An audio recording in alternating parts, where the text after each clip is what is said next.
6월 22일 월요일 새벽 기도회를 주님께 드리겠습니다. 찬송가 250장, 통일 찬송가 182장 찬양드립니다. 찬송가 250장입니다.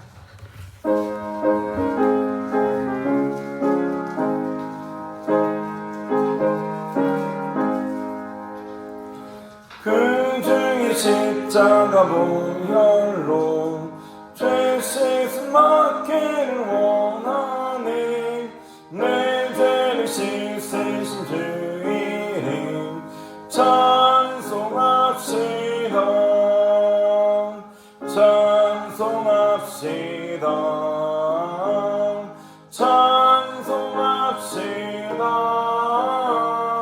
내 죄를 씻으신 주 이름 찬송합시다. 죄악을 속하여 주신 주 내 속에 들어와 계시네. 십자가 앞에서 주 이름 찬송합시다. 찬송합시다. 찬송합시다. 내 죄를 씻으신 주 이름 찬송합시다. 주 앞에 흐르는 생명수 날 씻어 정당히 하시네. 내 기쁜 정성을 다하여 찬송합시다. 찬송합시다. 찬송합시다. 내 죄를 씻으신 주 이름 찬송합시다. 내 주께 회개한 영혼이 생명수가 내 젖었네. 해먹고 순전한 주 이름 찬송합시다. 찬송합시다. 찬송합시다. 내 죄를 씻으신 주 이름 찬송합시다. 438장 찬송가 438장.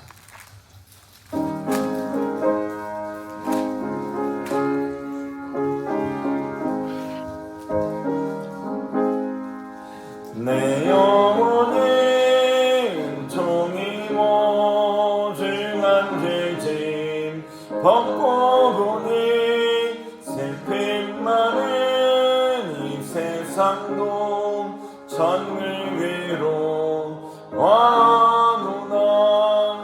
할렐루야 찬양하세. 내 모든 죄 사함받고 주 예수와 동행하니 기원이 나 하늘나라. 주의 얼굴 뵙기 전에 멀리 뵈던 하늘나라 내 맘속에 이루어지니 날로 날로 가깝도다. 할렐루야 찬양하세. 내 모든 죄 사함받고 주 예수와 동행하니 기원이 나 하늘나라. 높은 산이 거친 들이 조막이나 금권이나 내 주 예수 모신 곳이 기어디나 하늘나라. 할렐루야 찬양하세.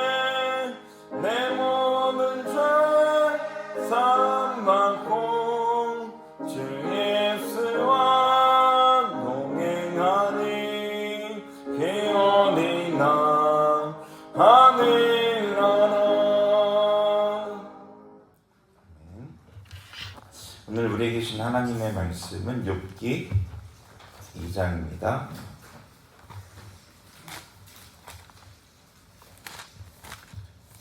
욥기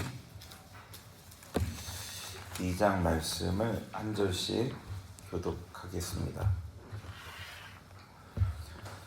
또 하루는 하나님의 아들들이 와서 여호와 앞에 서고 사탄도 그들 가운데 와서 여호와 앞에 서니 여호와께서 사탄에게 이르시되 내가 무서웠느냐 사탄이 너 앞에 다가가려되 아무로도 너를 정직하노라 하나이다. 여호와께서 사탄에게 이르시되 내가 내 종 욥을 주의하여 보았느냐 그와 같이 온전하고 정직하여 하나님을 경외하며 악에서 떠난 자가 세상에 없느니라. 내가 나를 충동하여 까닭없이 그를 치게 하였어도 그가 여전히 자기의 온전함을 굳게 지켰느니라. 사탄이 여호와께 대답하여 이르되 가족으로 가족을 구하오니 사람이 그의 모든 소유물로 자기의 생명을 갖고 이제 주의 손을 펴서 그의 뼈와 살을 치소서. 그리하시면 틀림없이 주를 향하여 욕하지 않겠나이까. 여호와께서 사탄에게 이르시되 내가 그를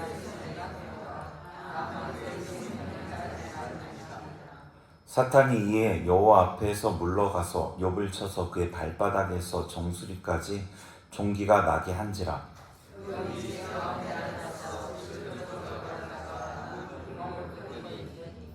그의 아내가 그에게 이르되 당신이 그래도 자기의 온전함을 굳게 지키느냐. 하나님을 욕하고 죽으라.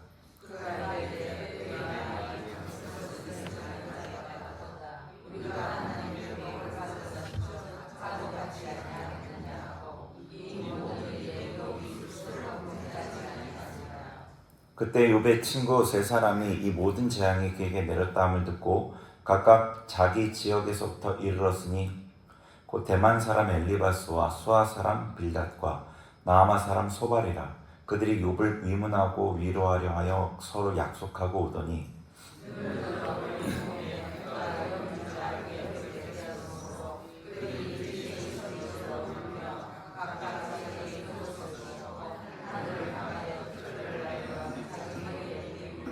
같이 읽습니다. 밤낮 7일 동안 그와 함께 땅에 앉았으나 욥의 고통이 심함을 보므로 그에게 한마디도 말하는 자가 없었더라. 아멘. 네, 이제 오늘부터 욥기를 한 주간 살펴보겠습니다. 제가 생각할 때 성경에 66권의 책이 있지 않습니까? 그 책들 중에서 욥기만큼 오해가 많은 책이 또 있을까 싶은 생각을 합니다. 그래서 욥기를 살펴볼 때 이 오해에 대한 부분을 먼저 다루고 들어가야 될 것 같습니다. 그렇지 않으면 욥기가 무엇을 말하는지 잘못 알게 되겠죠. 잘못 해석하고 잘못 적용하게 되겠죠. 먼저 1장 1절을 이제 같이 읽어보죠. 1장 1절 같이 읽습니다. 시작. 우스 땅에 욥이라 불리는 사람이 있었는데 그 사람은 온전하고 정직하여 하나님을 경외하며 악에서 떠난 자더라. 아멘. 욥기를 처음 시작한 1장 1절에 욥에 대한 설명이 나오죠. 욥은 온전하고 정직하여 하나님을 경외하며 악에서 떠난 자다. 네. 그리고 이어서 욥이 어떻게 하나님 앞에 온전하고 정직하고 악에서 떠나기를 힘썼는지 그 내용이 나옵니다. 그 욥의 모습. 자녀들이 생일을 맞았는데 이 생일이 지나고 나면 이 자녀들이 생일이라고 즐겁게 먹고 마시고 그러면서 혹시나 하나님께 마음으로라도 죄를 범했을까 싶어서 자녀들 한 명 한 명에 대해서 따로따로 번제를 드린 거죠. 대단합니다. 그리고 이어서 하나님께서 사탄에게 욥에 대해서 말하는 장면이 나옵니다. 8절이에요. 8절 같이 읽어봅니다. 시작. 여호와께서 사탄에게 이르시되 내가 내 종 욥을 주의하여 보았느냐 그와 같이 온전하고 정직하여 하나님을 경외하며 악에서 떠난 자는 세상에 없느니라. 아멘. 자, 하나님께서 친히 욥에 대해서 사탄에게 얘기하시는 거예요. 욥이 세상 누구보다 온전하고 정직하고 하나님 경외하고 악에서 떠났다. 하나님께서 그렇게 얘기해 주십니다. 1장 그리고 이어서 2장에 또 하나님께서 욥에 대해서 설명해 주신 그 장면 때문에 우리는 이 욥기를 의인의 고난이다라고 해석을 합니다. 1장, 2장이 이 어떻게 보면 철저한 욥에 대한 욥이 의인이다. 욥은 완전한 자다라는 이 설명 때문에요. 그래서 이후에 나오는 모든 욥의 말과 행동에 대해서 일종의 안경을 쓰고 보게 되는 거죠. 욥은 의인이야. 욥은 완전한 자야. 그러니까 욥의 이 말들은 좀 다른 의미가 있을 거야. 어떤 의미가 있을 거야. 그래서 욥에 대해서 객관적으로 보지 못하는 이 1장이 너무 강해서 그런 이유가 됩니다. 그런데 이 1장의 이 내용을 기준으로 욥기를 해석하려고 할 때 굉장히 해석에 난점을 발견하게 됩니다. 뭔가 안 맞는 점을 발견하게 돼요. 이상한 부분을 발견하게 됩니다. 몇 가지가 있는데 이 욥이 첫 번째로는 욥이 의인이고 완전한 자라고 했지 않습니까? 그죠? 근데 욥기의 마지막 42장에서는 욥이 하나님 앞에 철저하게 회개하는 장면으로 이제 마무리가 되죠. 회개하고 하나님께서 그에게 다시 복을 주시는 장면으로. 근데 욥이 완전한 자라면, 죄가 전혀 없었다면 도대체 욥은 무엇을 회개한 건가요? 왜 욥기가 회개로 끝나냐는 겁니다. 욥이 완전하다면, 죄가 없고 의인이고 애매하게 고난을 받았다면 도대체 욥은 뭘 회개한 건가요? 여기서 이해가 되지 않는 부분이 생기고요. 두 번째, 욥이 정말로 완전하고 의인인데 애매하게 고난을 당했다면 그의 고난은 도대체 무엇을 위해 당한 것이냐는 겁니다. 무엇을 위해서 그 고난을 받았나요? 사람들이 이제 받는 고난을 크게 두 가지로 이렇게 분류를 해볼 수 있습니다. 크게 뭐 더 세부적으로 당연히 각자의 상황에 따라서 나눌 수 있겠지만 크게 두 가지로 나눈다면 자기 죄 때문에 받는 고난이 하나가 있겠고요. 그리고 하나님을 위해 받는 고난이 있겠습니다. 두 가지가 있는 거죠. 그래서 이 의인은 하나님 앞에 신실하게 하나님의 뜻을 순종하는 자들은 예수님을 위해, 교회를 위해, 하나님 나라를 위해, 하나님 영광을 위해 고난을 받습니다. 그리고 그들의 고난은 그 매개가 되어서 하나님 영광이 드러나는 역할을 하죠. 뭐 예를 들어 사도행전의 사도들이 예수님을 전하다가 대제사장들에게 매를 맞았을 때 그들은 예수님의 이름을 위해 고난당함에 합당한 자를 여기심을 기뻐하였더라. 이런 묘사들이 나옵니다. 그러니까 이런 고난이 있어요. 하나님 영광을 위해서. 뭐 요한복음 9장에도 네가 태어날 때부터 맹에 있는 것은 하나님 하신 일을 나타내기 위함이라. 이런 고난들이 있습니다. 근데 또 한편으로는 자기 죄 때문에 고난당하는 것이 있죠. 두 가지 고난은 다릅니다. 분명히 다른데요. 의인의 고난은 이런 고난이죠. 하나님의 영광을 위한 고난. 그의 고난 때문에 하나님 나라가 확장되는. 그런데 욥은 무엇 때문에 고난을 받았는가라는 거죠. 욥이 의인이라면, 완전한 자라면 이 두 가지 분류 중에 크게 구분했을 때 하나님의 영광을 위한 고난이어야 되죠. 그리고 욥의 고난의 결과로 하나님의 뜻이 이루어지거나 하나님의 영광이 나타나거나 하나님 나라가 확장되거나 그런 결과가 있어야 되는데 그런 결과는 욥기에서 조금도 보이지 않습니다.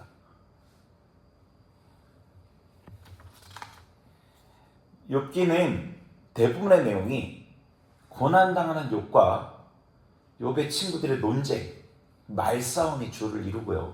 그 말싸움 이후에 하나님이 나타나시고 하나님 앞에 회개하는 욥의 모습으로 구성되죠. 그게 전부예요.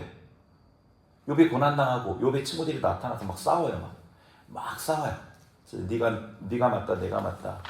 막 싸우고 그 다음에 하나님 나타나서 욥을 꾸짖고 욥이 하나님 앞에 회개합니다. 이게 욥기예요. 여기 하나님의 나라의 뭐 욥의 고난 때문에 하나님의 뜻이 이루어졌다든 하나님 영광이 드러났다든가 이런 거는 사실 찾아보기가 어렵죠. 욥이 겪은 고난은 엄청난 고난이죠. 욥이 의인으로 애매하게 고난받은 것이라면 욥의 그 고난을 통해 드러난 하나님 영광이 분명하게 나타났어야 합니다. 이제 세 번째 또 이 문제가 생기는데요. 이 1장, 2장 그대로 액면 그대로 우리가 받아들이게 될 때 사탄이 하나님보다 지혜로운가? 라는 질문이 생길 수밖에 없습니다. 자, 8절에서 하나님께서 사탄을 칭찬하시죠. 저희가 읽었던. 근데 이제 그리고 나서 하나님께서 욥이 이렇게 정직하고 온전하고 하나님을 경외하고 악에서 떠난 자다. 세상에 이런 자가 없다 했더니 9절 10절에 사탄이 하나님께 욥을 참수합니다. 9절 10절 같이 읽어보죠. 1장 90절 시작. 사탄이 여호와께 대답하여 이르되 욥이 어찌 까닭 없이 하나님을 경외하리까? 주께서 그와 그의 집과 그의 모든 소유물을 울타리로 두르심 때문이 아니니까. 주께서 그의 손으로 하는 바를 복되게 하사 그의 소유물이 땅에 넘치게 하셨음이니이다. 아멘. 자, 사탄은 하나님이 욥이 온전하다고 얘기하는데 반박을 하는 거예요. 욥은 하나님이 욥에게 주신 그 복 때문에 하나님을 지금 경외하는 겁니다. 경외하는 모습을 갖추고 있는 겁니다. 그것들을 없애면 욥은 하나님을 욕할 겁니다. 11절에 주의 손을 들어 그의 모든 소유물을 치면 틀림없이 주를 향해 욕하겠습니다라고 얘기하죠. 그죠? 사단은 지혜로운 자입니다. 지혜로운 자. 모든 피조물 중에 제일 지혜로운 자가 사탄인데, 사탄이 하나님 앞에 참소를 하는데 근거 없는 참소를 할까요? 그리고 근거 없는 참소를 하나님이 받아들일까요? 그죠? 사단이 근거 없이 참소를 했는데 하나님이 그 사탄의 참소에 속았다면, 하나님이 그 참소에 놀아났다면 더 문제입니다. 혹시 하나님이 사탄과 내기를 한 거다, 그래 너가 욥을 시험해봐라, 욥은 그런 자가 아니라 라고 하면 그것도 문제죠.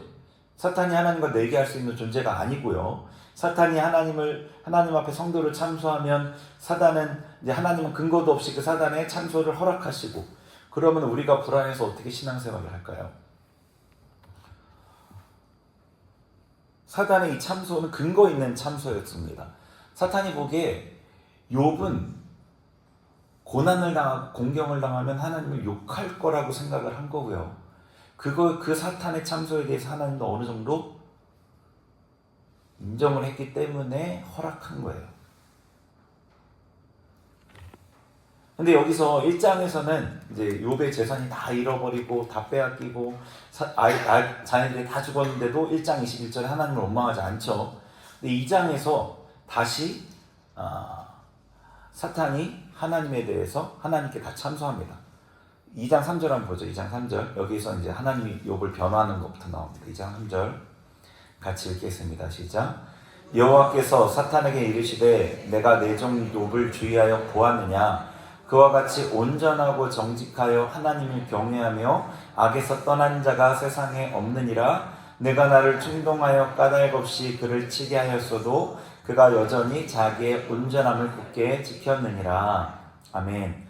자, 하나님께서는 마치 자기가 사탄 때문에 실수한 것처럼 말씀하십니다. 근데 여러분, 하나님 실수하실 수 없잖아요. 그죠?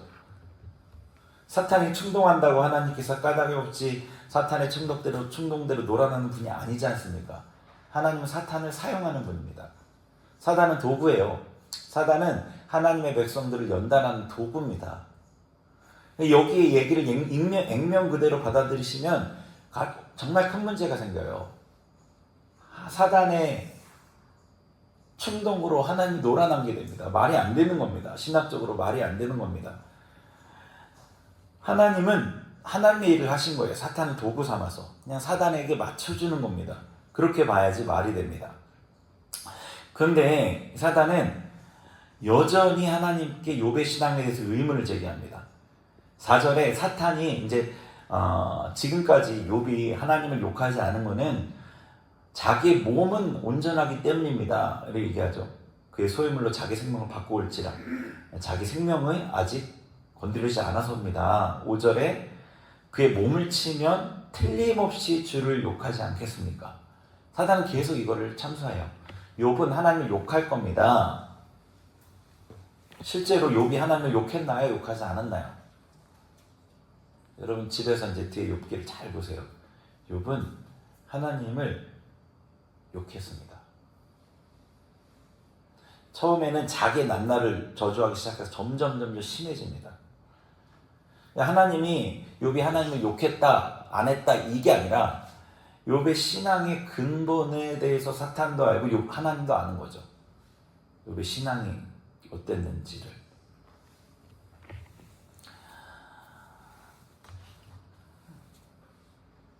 하나님께서 사탄의 참소에 그 시험을 허락하신 것은 지혜로우신 하나님도 욥의 신앙에 문제가 있다는 것을 아신다는 뜻입니다.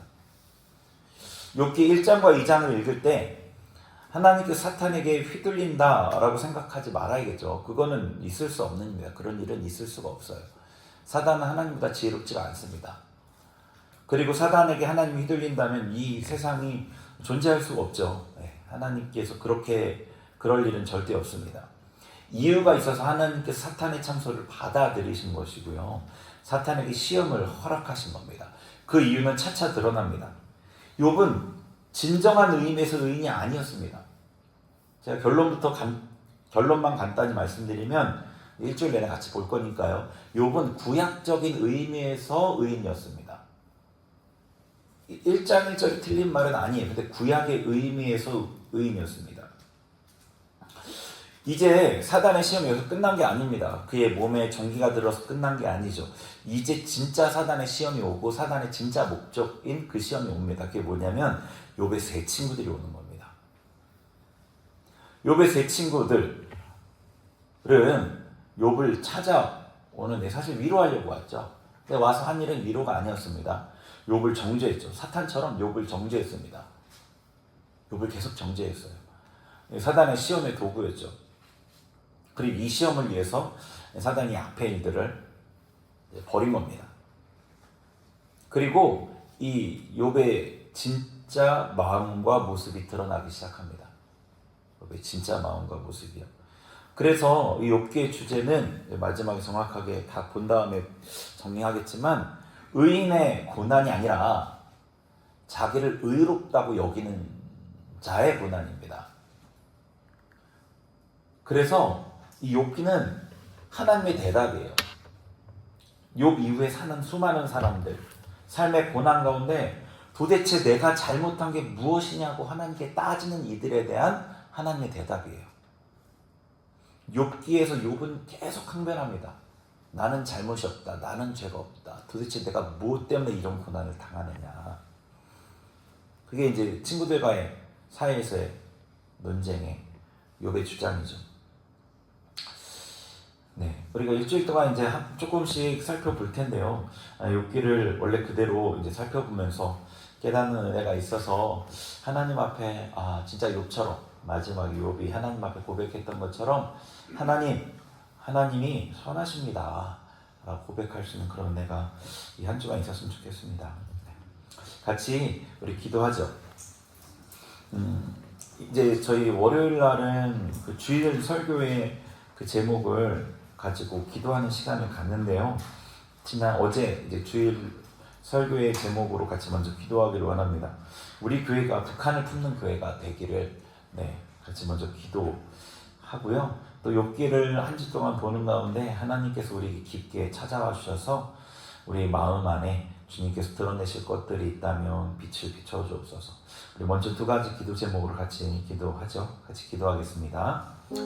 하나님 아버지 감사합니다. 한 주간 욥기를 통해서 하나님의 뜻을 살펴볼 때 하나님께서 우리의 마음의 깊은 곳에 우리의 동기들과 우리 신앙의 부족함들이 있다면 드러내주시는 은혜가 있게 하시고 하나님 욥이 하나님을 깨닫고 주님 앞에 주님의 선하심을 고백하며 자복했던 것처럼 우리에게도 그런 은혜가 있게 하여 주옵소서. 하나님 주님 앞에 또 우리 교회가 하나님 선포된 말씀대로 그렇게 나아가는 교회 되길 원합니다. 우리 교회 성도님들 한 분 한 분 우리 상덕교회가 북한 땅을 품고 우리 북한 땅을 섬기고 기도하는 그런 교회가 되게 하옵소서. 꿈을 꾸는 교회, 북한을 향한 하나님 아버지의 꿈을 우리 마음에도 품는 우리 교회가 품는 그런 교회가 되게 하여 주옵소서. 평안 땅의 회복을 위해 또 아버지 평안 땅에 교회가 세워지길 소망하는 그런 교회, 그런 일들을 위해서 기도하며 준비하며 감당하는 그런 교회, 우리 교회가 될 수 있도록 은혜 주시고 우리 교회 성도들에게 하나님의 비전과 꿈을 심어 주옵소서. 주님 도와주옵소서. 오늘은 우리 개인과 가정과 자녀들을 위해 같이 기도하겠습니다. 하나님, 우리 가정, 우리 자녀들이 하나님께서 주신 그 말씀, 하나님이 주신 꿈, 비전을 비전 안에서 세워지는 그런 가정, 자녀들 제가 되게 해주세요. 우리 같이 기도합니다. 하나님 아버지, 주님 우리 가정, 우리 자녀 주님 앞에 올려드립니다. 하나님께서 우리에게 주신 자녀들이 또 하나님께서 우리에게 아버지 세워가도록 하나님 나라로 세워가도록 세우신 우리에게 맡겨주신 우리 가정이 주님 뜻대로 세워지기를 원합니다. 다른 무엇보다 아버지의 말씀 안에 세워지기를 원하며 하나님 주신 비전 안에 세워지기를 원합니다. 주님 꿈을 품고 그 꿈을 아버지 위에 기도하며 그 꿈을 이루어가는 가정 우리의 자녀들이 되게 하여 주옵소서. 그래서 복된 아버지 가정, 복된 하나님의 다스리시는 가정 우리 자녀들 되게 하여 주셔서 소망이 있고 장래가 있고 볼수록 기쁘고 아버지 기대가 되는 그런 가정 우리 자녀들 되게 하여 주옵소서. 그렇게 주님께서 복되게 하실 줄 믿습니다. 주님 역사하여 하나님, 오늘도 이 한 주의 시작을 주님 앞에 말씀과 기도로 나아가는 성도님들 한 분 한 분을 축복하시고 그들의 삶에 동행하셔서 하나님으로 인하여 기뻐하며 하나님으로 인하여서 감사하며 감격하는 오늘 하루가 되게 하여 주옵소서. 예수님의 이름으로 기도합니다. 아멘.